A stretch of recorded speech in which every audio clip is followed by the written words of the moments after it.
Thank you guys for coming out today to see us, and thank you, Tab, for inviting us to join you guys. I'm Jen Stout, this is Rusty Stout, and we're the founders of JS2 Partners Healthy Home Builders. We founded JS2 Partners with a mission to design, build, and furnish homes differently. You might be asking, what does different mean? It means taking an approach that puts homeowners' health, wellness, and quality of life at the forefront of every project that we do. There's two main culprits that negatively impact human health from within a home, and that's chemical exposure and mold exposure. We're aiming to change the way homes are built and furnished to mitigate these two issues, and that's why we're here today. First, we'll start with my backstory and why Rusty and I do what we do. Then we'll go into some key considerations for a healthy home. Can't hear me? Can you turn it up? Can't hear anything.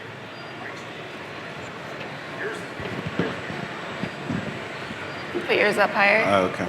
I'll just hold it here. I haven't said anything. That's probably why you can't. Oh, that is better, huh? There you go. Okay.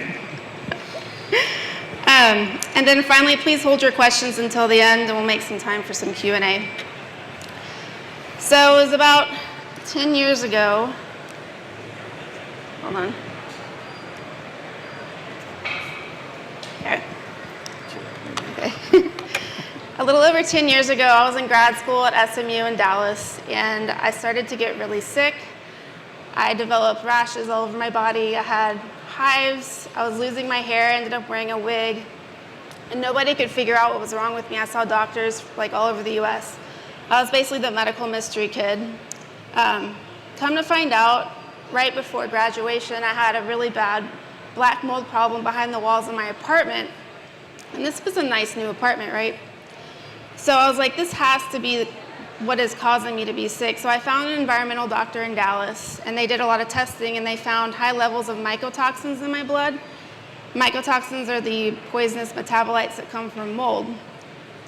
So I learned my immune system crashed, and I became basically sensitive to everything around me, not just like normal allergies like trees, grass, and weeds, and like fabrics, makeup, soap, foods, everything. And chemicals were by far the worst for me. And so that presented a real problem. I couldn't find a place to live where I wouldn't react to the things around me. I'd walk into like a new house that had just been constructed, and the formaldehyde and whatever else was in there would make me rash up. Or I'd walk into a home that outgassed for a few years, and then the same thing, it was some kind of like mold in the HVAC system someplace, that made me react. So I figured I had to build my own healthy home because what I needed didn't exist. So I set out to do this in Houston. I'd moved back home to be close to friends and family. And I successfully completed my first healthy home, chemical-free. It was awesome. And right about that time, I got a job offer at the Hill Country Builders Association. And so I moved to Central Texas. It was a hard decision, but I figured if I built this first house, I can do another one again, no problem. So I started as the executive director, and that's where I met Rusty, who is a longtime commercial general contractor. Matthew, is this okay? Can you hear me? No, not at all. Well, I'll do my best. So yeah, in 2016, at that time, I owned a commercial general contracting company. I met Jen through the HCBA, and got to learn a little bit about her health journey and the problems she was facing, and she became an inspiration to me to see what she went through and refused to give up. She wanted to live a normal life. She wanted to do what everybody else was doing, and instead of giving up, she fought for that. And as things happened, we started dating, and she was building her healthy home with a local custom builder, Winsboro Construction, really good friends of ours. And so in the process of that, a lot of people started reaching out to Jen that she had met through her health journey, and were like, how can we get one of these homes? Like, who can build us a healthy home? And all of our friends that know me, it's like, well, there's a business in there, so let's do this. Let's build healthy homes. And so I sold my commercial general contracting company, and we started JS2 Partners, just kind of a leap of faith. We had no clients. We had, really didn't have an office, and we built a spec home, quite a large spec home for a first go around just to see what happened. And I mean, super pleased and thrilled to see how fast this has taken off and how responsive people were to what we were doing.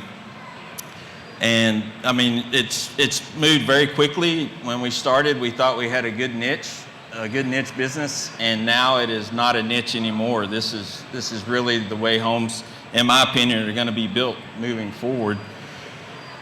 But we did a home in Las Vegas for a guy.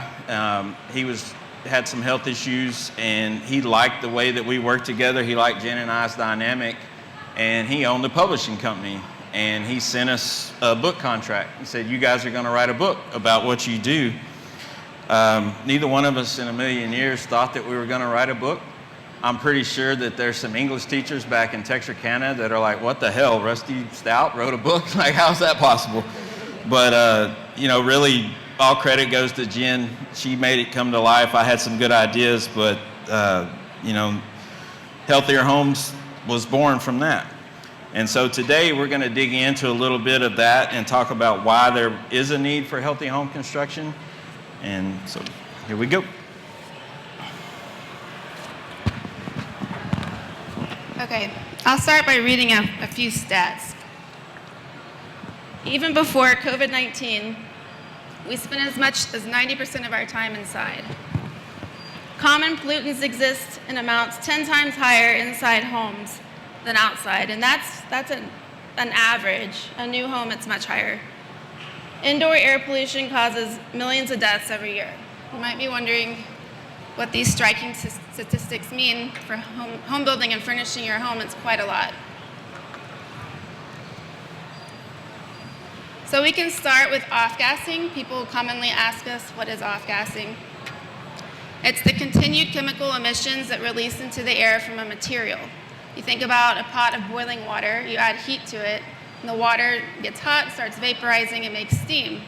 Well, many chemicals in construction materials do the same thing, albeit from humidity or from heat or just because it's the nature of the material, they will off-gas inside your home. Sometimes it's for days, weeks, months, and some materials it's for years.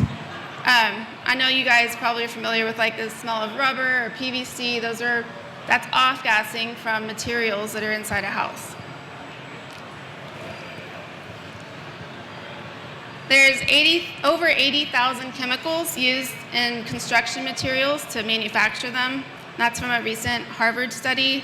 There's tar used in glues, there's solvents and petroleum solvents and adhesives, formaldehyde and binders for pretty much everything that goes in your home, insulation, MDF, drywall, particle board. And formaldehyde is by far the most common chemical found in homes. And it's for a good reason. The manufacturing processes use it as a cure to speed up the curing process, as an accelerator. So if I'm creating 100,000 planks of XYZ, I'm definitely going to want to put formaldehyde in my formulation so I get it out the door quicker and sell more of it. The same thing goes for builders. If you're going to put paint on a wall and it's going to speed up the whole installation process, why not use something with formaldehyde in it, right? It dries quicker.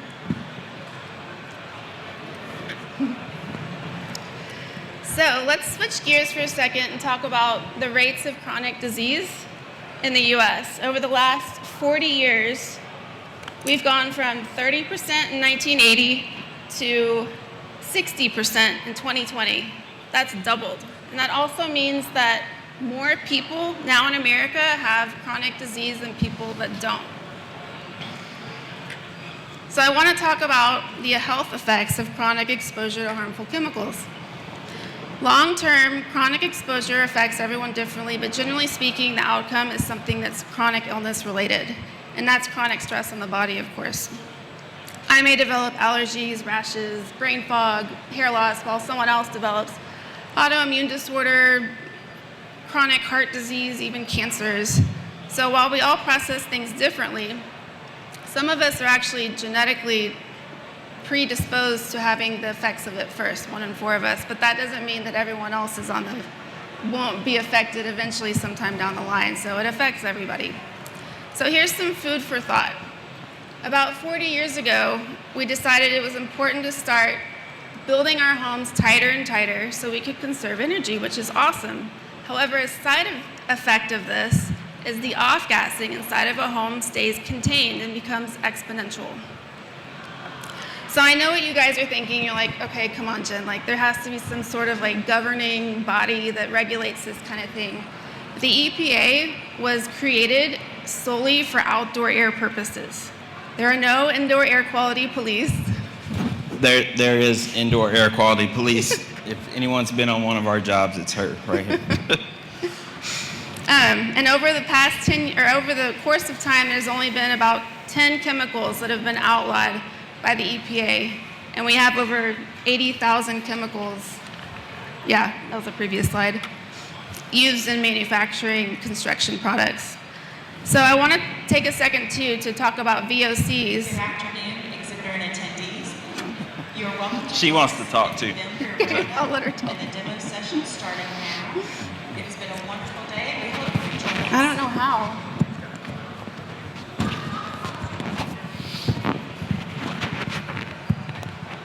Thank you.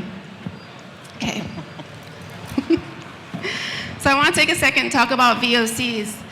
No, I got it. Thank you. The important thing to know about VOCs is they were created by the EPA as well for outdoor air purposes. And there's a laundry list of exempt VOCs.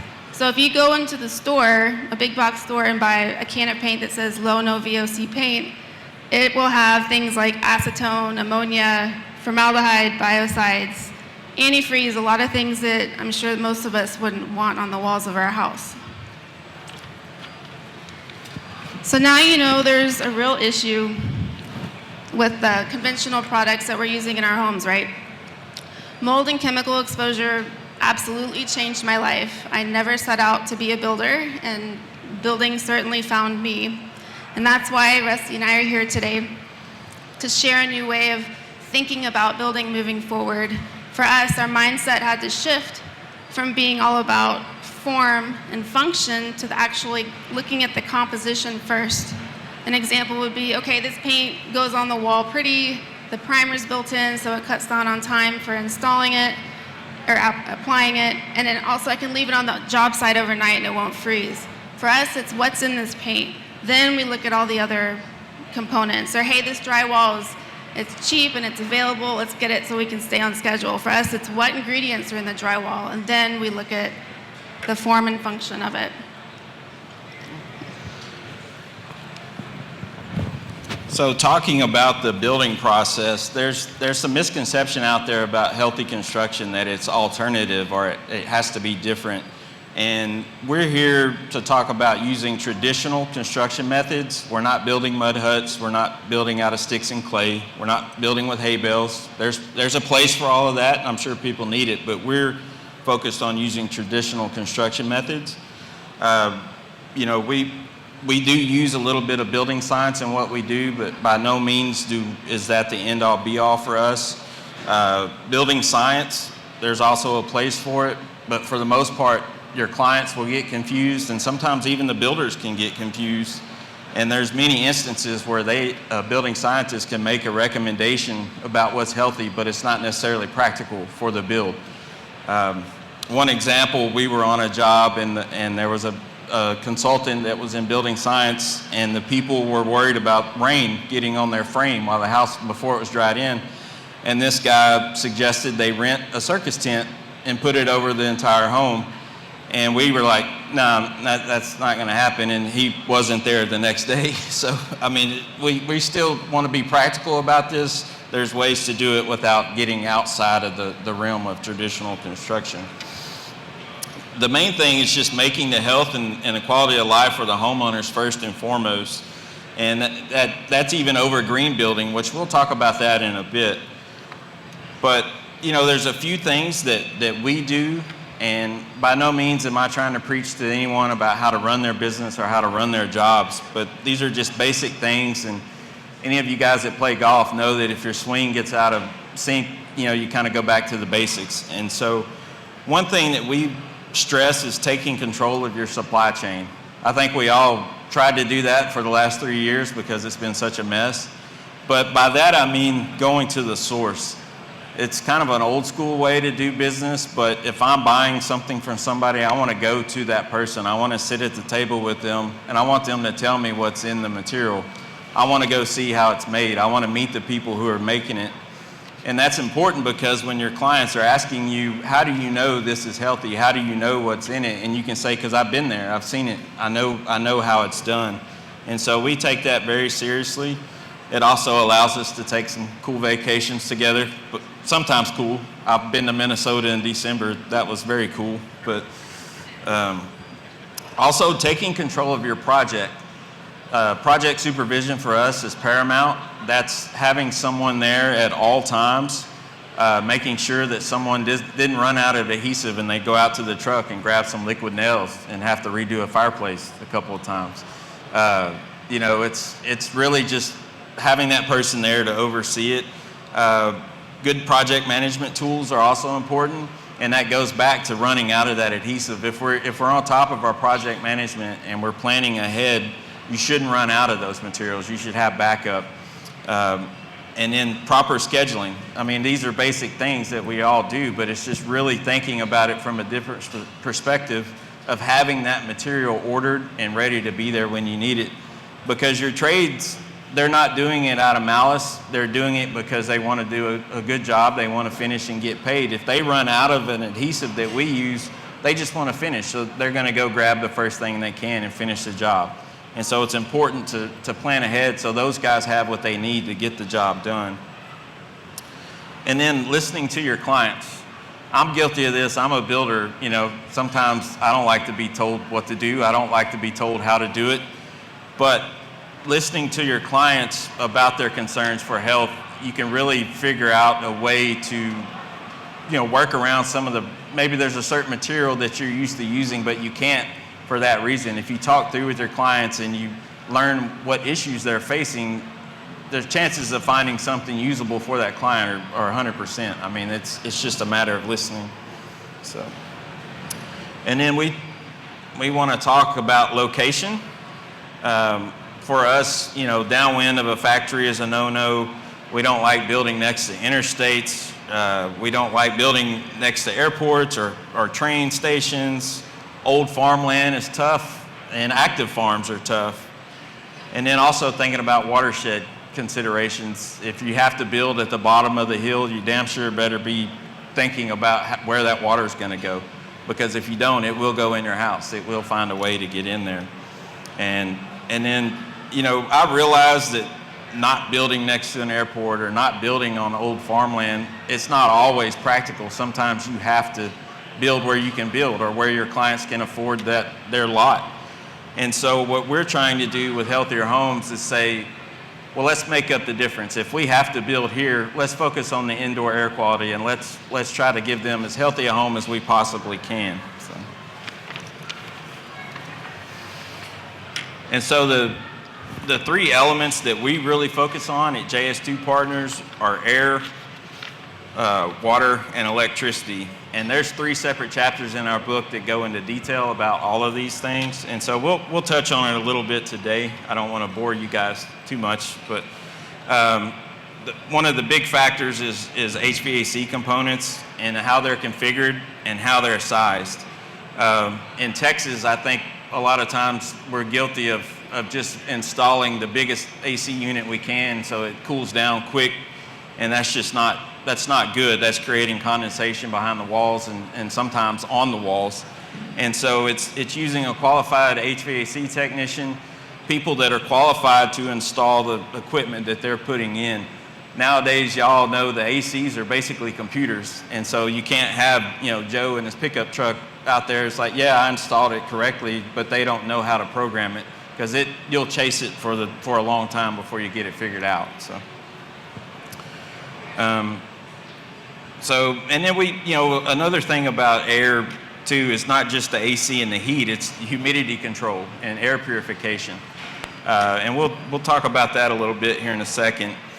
The big thing for us is I kind of dumb it down by saying we treat our indoor of our house like a layer cake. You put a layer on, you seal it up, you put a layer on, you seal it up, and then the final layer gets all the pretty icing, and for us, that's paint and the finishes.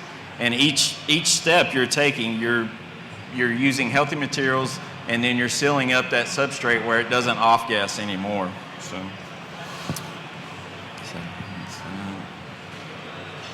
So another thing about indoor air, and Jen touched on the VOCs, and we still talk about VOCs, it's important, but we mainly focus on HAPs, and that's hazardous air pollutants. And paint is the biggest offender you can go buy a zero VOC paint and it's full of HAPs. And paint is the biggest surface in your home. The biggest fundamental change you can make to a house is to paint it. And so we really, really focus on the paint. And I mean, I think we all know the way the economy is now. We have a lot of people locked into that shiny 3% interest. And I feel like the remodeling contractors are going to be going to the bank quite a bit here in the next few years. And so that means painting a lot of existing houses. And you need to make sure that the paint you're using is safe and that it seals the substrate that you're covering to prevent it from off-gassing. So, gosh, you stacked it up on me. So, back talking a little bit about ventilation, dehumidification, and purification. You know, we build homes so tight these days. And, you know, for good reason, energy conservation is key. But the humidity can build up in these homes super quick, especially spray foam houses. And so adding a dehumidifier with your AC unit is a low-cost solution, and it'll save you a lot of phone calls from your clients, just having that extra peace of mind when it rains, because even the state-of-the-art AC systems are not going to keep up in a spray foam house. So it's nice to have that extra standalone dehumidification. And in the grand scheme of a build, we're talking $1,200 or $1,500. It's money well spent. We also do purifiers, and that's, you know, also in Texas, there's you know, allergies everywhere. And so we purify the air to, you know, make it nice and healthy inside. Stopping air leaks is paramount.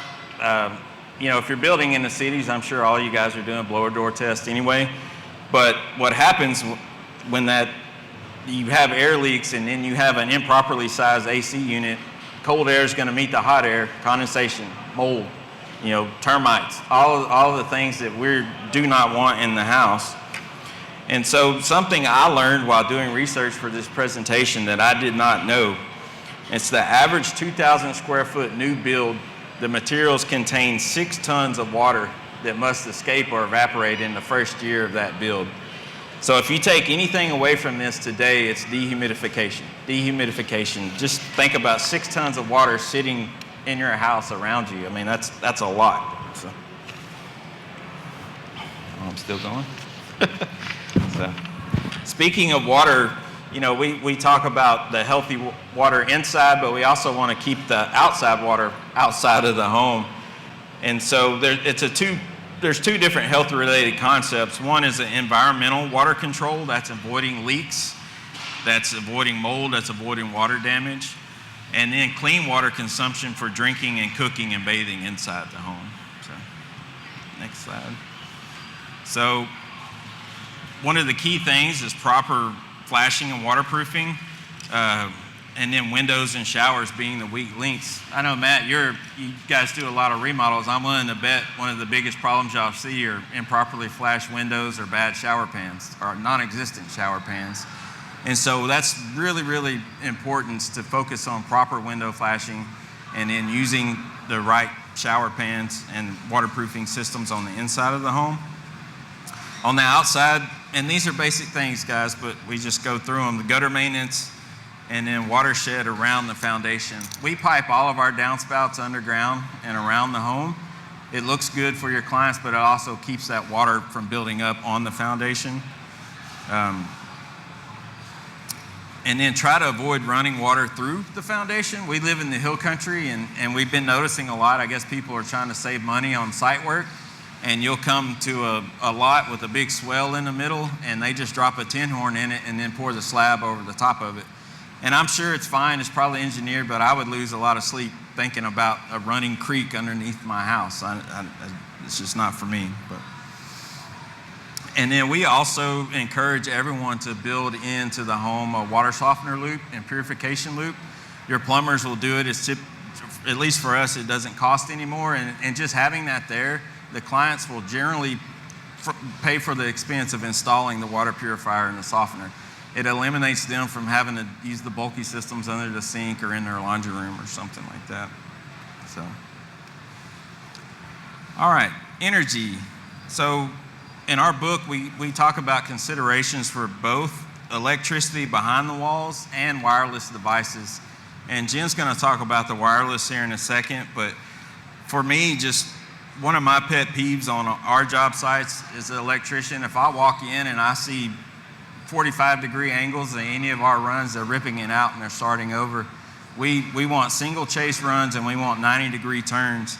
And the reason we want that is because if that gets in there and it's crisscrossing water lines and all that, the science shows that it creates a polarity problem and it can send EMFs when it's crossing all those water lines. And so now we'll talk about wireless. Don't forget your mic.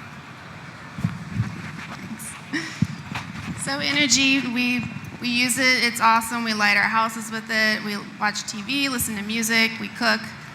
We respect it very much as builders. We're actually energetic beings too. Our whole entire nervous system runs off of electricity. Your heart beats off of electricity. So I wanted to take a second to talk about the different types of energy. Up here we have the, it's basically one long continuum, the whole electro spectrum. At the bottom we have like the electricity in the walls, what Rusty was talking about. Then as the frequencies get smaller, you have FM, AM, satellite, cell phone, microwave, and then at the end it's like, I say visible light, and then X-rays and gamma rays. Obviously we're not putting nuclear devices in our houses, but if you'll notice it says danger above the microwaves. So Wi-Fi and Bluetooth actually fall within that microwave range.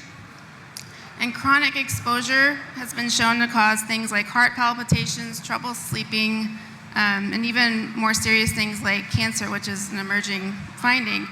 So if you think about 10 years ago, we didn't have the luxuries that come with having a smart home and wireless, and we're not saying going back to the Stone Ages or anything like that, but it's in security systems, HVAC, it's light bulbs, mirrors, beds, everything nowadays comes compatible for a smart home.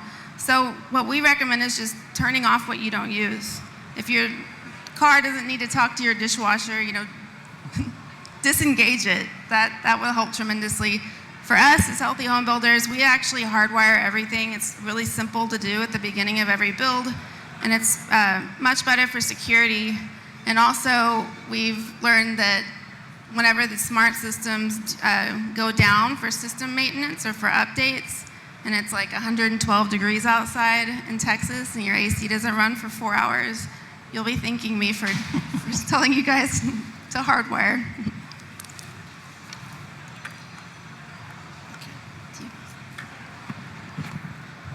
So the fit and finish, and I touched on this in the beginning, for us, it's still traditional fit and finish. The high end and the quality finishes are still important to us. We're not doing anything different.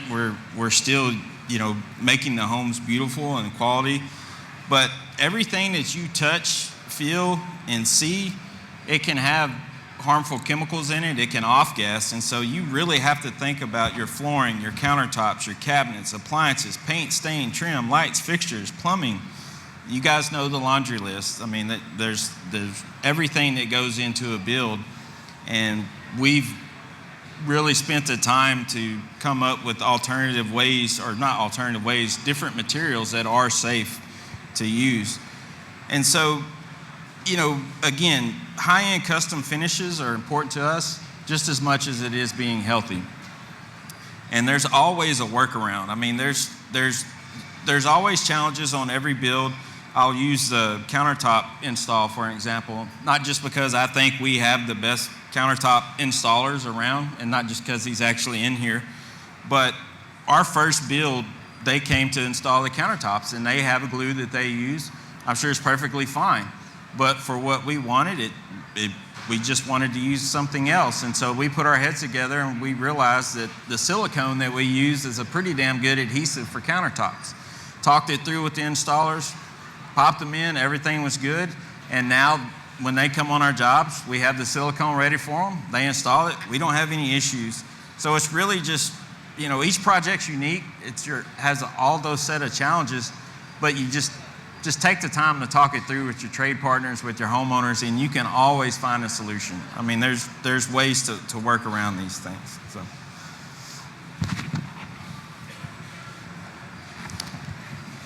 Design is my favorite part of every home build. Our days are stressful. We drive in traffic, we work, we play sports, we have screaming children. I mean, it's just a fact of life, and that's totally fine. But a home should really be a place where you can relax and unwind and enjoy company and enjoy your meals together. So from our perspective, we really put a lot of time and effort into the planning of how a house is laid out and the flow of it before anyone ever breaks ground. And that actually goes beyond when the home is completed into the furnishing and decorating of the home. We always encourage homeowners to think about, okay, so not what I need now so much, but what do I see in 5 to 10 years? Are we gonna have a bigger family, more bedrooms, not us, more closet space? Or are you gonna have maybe a mother-in-law that's getting older and needs to move in? We've been doing casitas for some families recently, so that way there's like some sort of separation. We built one for our 3-year-old. It's quite nice. He just goes out there and does his thing. Also, like, think about your hobbies. Yoga, are you an artist? You have to have, your own little studio for that. Or if you like to jam out with friends or have movie night, have that across the house where the noise isn't gonna disturb people that are sleeping, because noise is actually a stressor that we don't really pay much attention to. And then of course, avoiding clutter. That's a stressor. So I always recommend okay, how much storage do you think you need during the drawing process of any home? And then we add more, because trust me, you'll use it. So furnishing a healthy home. Obviously, after design and build is complete, you have to fill your home with stuff. The same concepts apply to construction materials as they do to the furnishings. Stay away from synthetic rubbers, PVC, things off gas, like solvent-based finishes or oil-based finishes. We use water-based. Also, don't use any MDF or particle board in our homes. We looked for natural finishes like stone, metal, porcelain, inert plastics are fine, glass, plant-based materials. We also use a lot of hardwoods. I know they're kind of expensive, but they're gorgeous. And there's this notion of circularity, right? Where 50 years ago, we would go out and buy a bed or a dresser, and it's like, okay, cool, I'm gonna hold on to this. It's like really nice quality. I'm gonna heirloom it to my children. Nowadays, let's go to IKEA and spend $250 on a bed. Hopefully it won't fall apart in the next 5 years. 20% of the trash in landfills is thrown away furniture. So we really try to push for things that are nice quality and that you can hold on to and not have to throw away. Natural fabrics, we use a lot of organic cotton. I know it's not very, it's kind of hard to source sometimes, and it's expensive. So really my preference is alternative fabrics like bamboo or tencel, rayon, hemp. Those types of things don't actually need pesticides to grow. They're naturally pest resistant, and so they work perfect. And then cabinets and furniture, we order them unfinished oftentimes and apply our own zero VOC and zero HAPS paints and stains to seal the surfaces.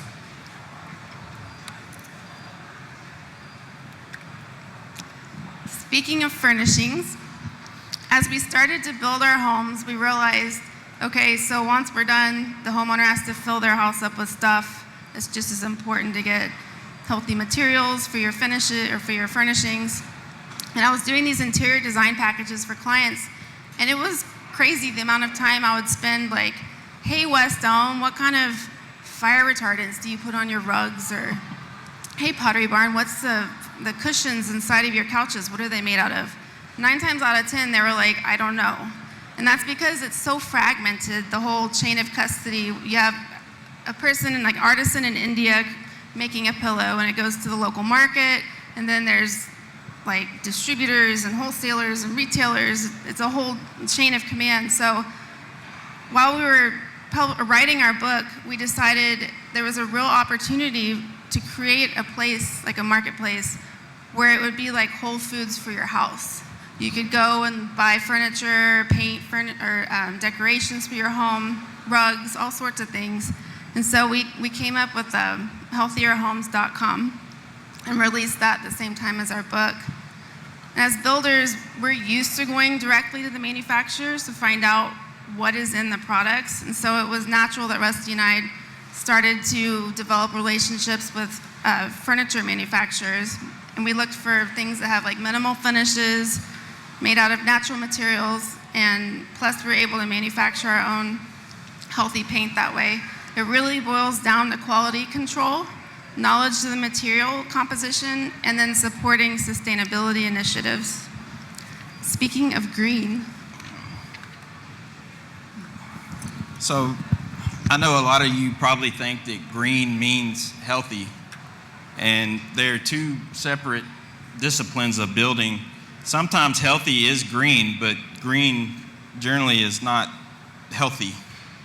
There's different goals for all the different homes, and while green, the aim of green building is to conserve the planet's natural resources, healthy building focuses on creating a living environment that's conducive to good health and quality of the indoor air where you and your pets spend 90% of your time.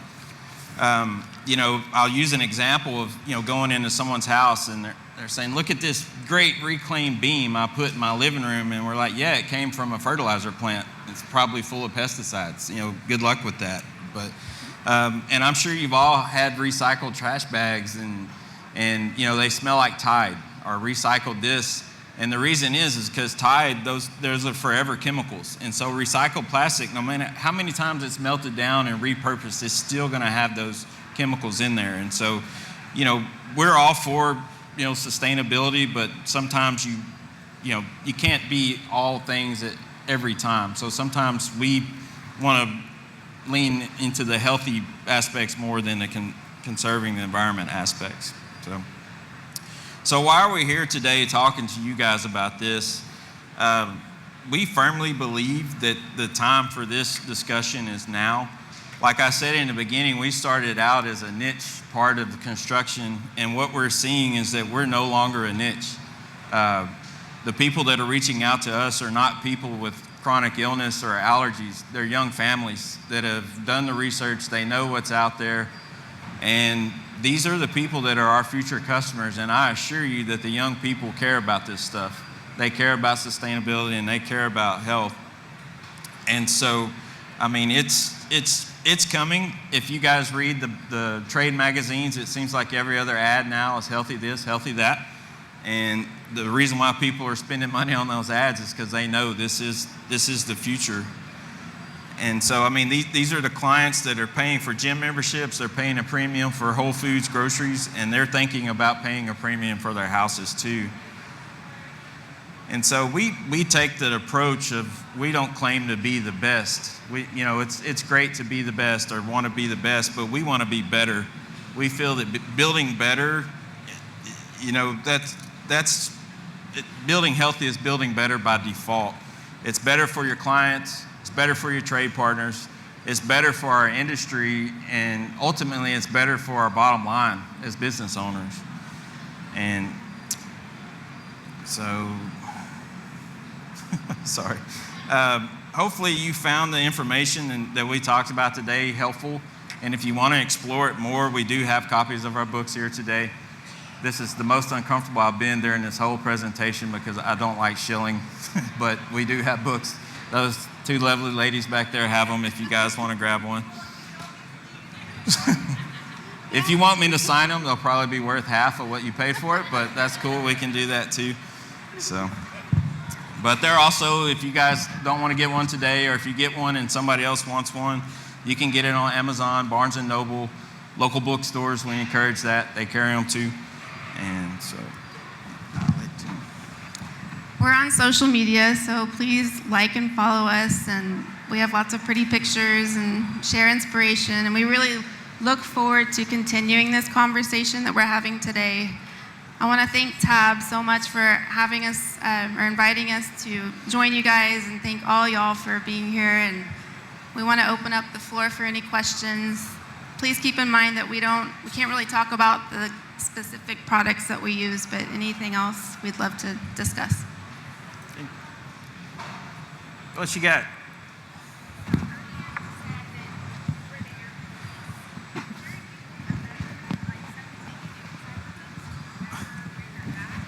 Yeah. Go ahead. She was wondering if there's a way to measure like the indoor air quality inside your home. There are VOC meters, and they actually work pretty well. We bought ours on Amazon. I don't know the brand of it. But they can test the levels of formaldehyde, and I think there's like 12 different types of chemicals. There's also, if you look at the amount of CO2 in the air, that can indicate whether you need to up your ventilation or not. Larger buildings, like commercial buildings, are using this now in their smart technologies to control the ventilation. What's really cool about that too is you can take that meter outside and like see it peak, and then you can come back into a healthy build and see what the difference is, and it's really cool for your clients. Gives them a peace of mind, you know. And they also have EMF meters too. Any other questions? Yes, sir.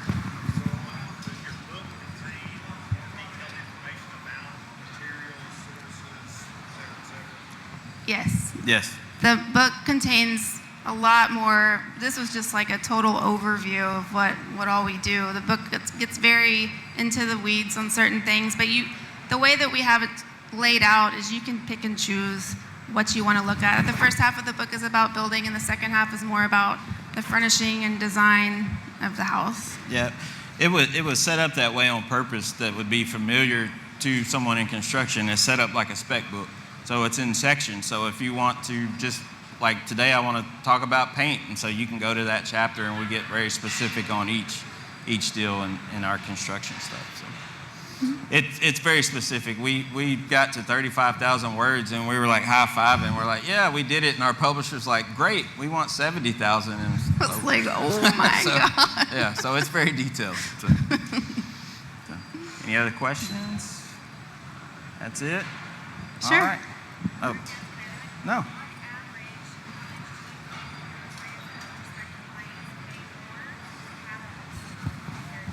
I'll take it. Good question. Yeah, so the grand scheme of things is not that much more expensive. Where our builds, the way that we approach our businesses, we have full-time supervision. And by that, we mean full-time, like they're there at all times. And so that client's paying for that. That probably comes from my commercial background where you have a superintendent, but where the trade-off comes is that we're building a little bit quicker because that person's there running that schedule every day, and so there's a trade-off for the expense of the supervision, but getting them in the home a little bit quicker. So. Also, the materials they don't really cost any more than what you would pay for nice quality custom home materials otherwise. Anything else? Cool. All right. Thank you, you so everyone. much.